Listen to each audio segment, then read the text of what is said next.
What is up guys? So welcome back to my channel. So yan, medyo maiksi lang yung video natin ngayon. Usapang tambucho na naman tayo.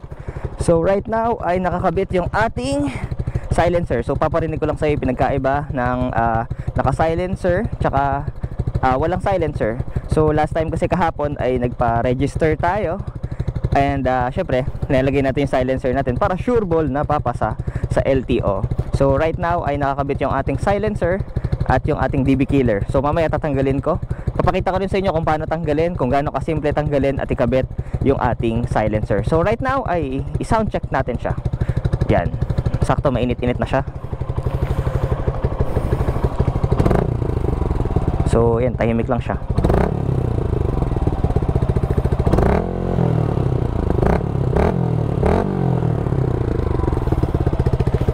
Yan. Tapos mamaya parinig ko sa inyo habang nagra-ride tayo. And as you can see, yan, wala tayong top box.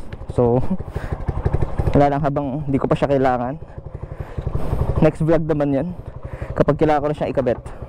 Alright, maya balikan ko kayo.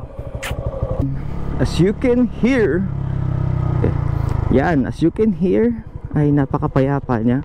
Parang stuck lang siya na parang kinalkal, ganun yung level niya. Baga medyo lumakas pero parang tunog stuck pa din. Kalmado lang siya na nagkaroon ng konting bass. Again, DB killer and silencer to guys. Pero mas maganda ang kanyang performance kumpara sa naka DB killer lang. Dahil gaya ng sinasabi ko before, mas maganda yung performance ito kapag naka-stock exhaust lang. So ayun kasi yung natural or stock na settings ng ating ECU, which is hindi naman to naka-remap. So ang pinakamagandang settings niya ay syempre yung stock. Kasi doon siya naka-timple, doon siya naka-format. Kaya ngayon ay mas smooth yung kanyang takbo dahil nga para siyang stock, dahil dalawa na yung resistance, which is yung DB killer and yung silencer natin.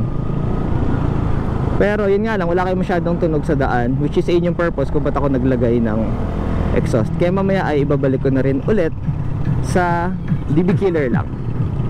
Yan. Sarap kuya, init no.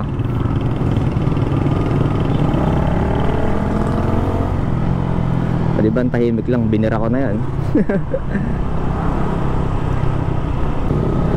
Kaya ayoko lumalabas ng rush hour, ang daming tao eh.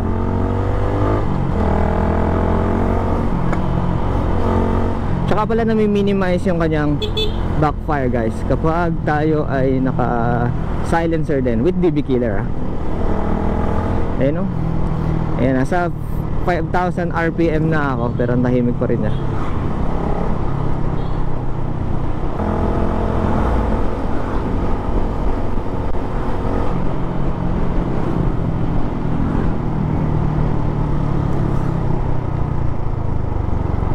Pero mukhang masarap ipang long ride to kasi hindi masyadong masakit sa tenga or hindi nakakapagod sa tenga kapag gantong tahimik na may tunog kahit paano.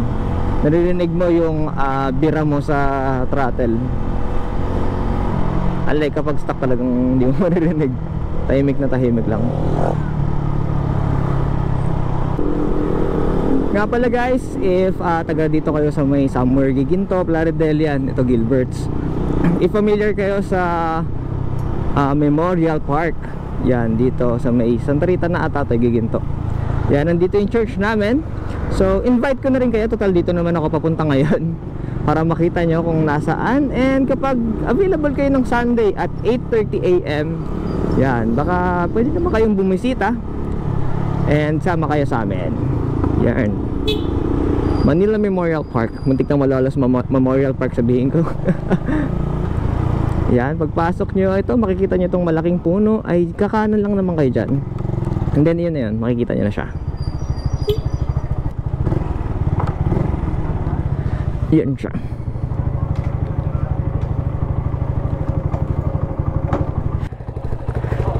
Okay, last sound check ng my silencer. Yan. Sobrang bait. 2 hours later. Alright guys, so pag-usapan naman natin kung paano tatanggalin yung silencer. Isang step lang naman yan. tanggalin lang natin yung screw. So sa case ko, or most ng canister ay Allen wrench lang yan. So tatanggalin nyo lang yung screw. Nahirapan lang ako dyan kasi hindi ko nadala yung mas maliit kong Allen wrench, yung mas maiksi. Kaya naging challenging siya. Pero madali lang yan gawin. Plug and play lang yan, literally i-screw nyo lang. Alright guys, so yan ang itsura ng ating motor at wala na ang kanyang silencer. So ngayon ay paparinig ko sa inyo yung idle niya. At syempre magra-ride tayo para marinig nyo, di ba? Yan, medyo maingay na ulit. Again, walang silencer pero may DB killer. Mag-ride lang tayo ng saglit para marinig nyo.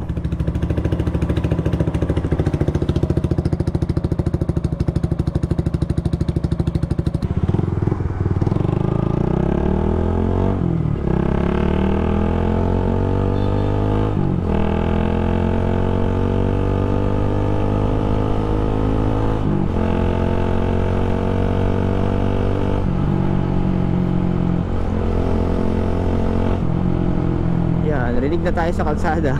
Sure na sure ako. Pero hindi naman siya ganun kabulaho. Pag mga bandang dito kayo malapit sa vicinity ko, yan, rinig siya. Pero kapag medyo malayo na, ay hindi naman siya ganun kaingay talaga. Ang maingay guys is yung mga SE project, yung mga shorty, katulad ng nabanggit ko last time. Yun talaga ang maiingay kasi malaki yung bunganga nun, tapos maiksi lang yung mismong canister. So kung gusto niyo ng medyo bulahaw, hindi naman, medyo may mas impact, yan, para sa maganda pakinggan, yun, mag shorty kayo. Tsaka kung wala naman kayong masyadong mapeperwisyo or something,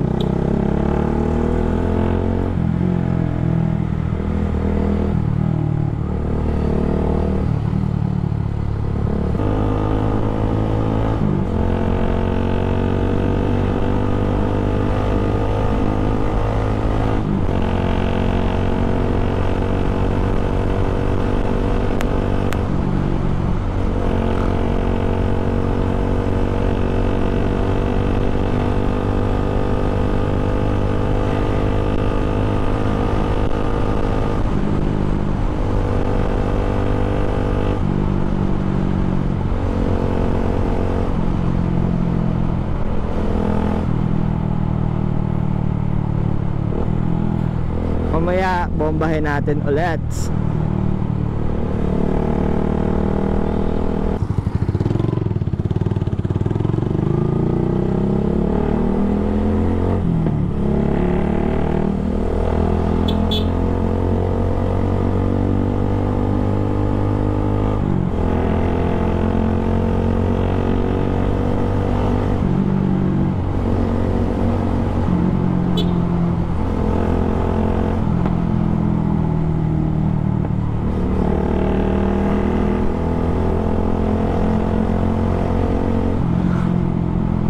Nakakamiss din yung may tunog, in fairness.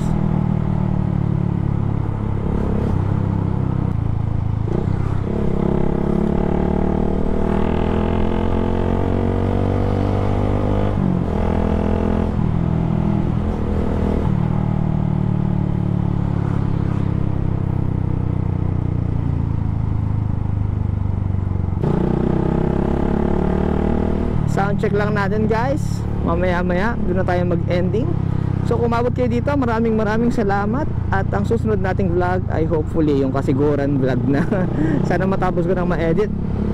So 2 vlog na yung nauna no? Pero next upload natin is yung kasiguran na, which is yung ating mahal na araw ride. Yan, medyo mahaba-haba kasi siya guys eh. So yan, kung di pa kayo nakasubscribe, ay please do subscribe and please do like the video. Yan, see you sa next vlog guys. Maraming salamat. Bye bye, God bless. And ito na yung ating sound check.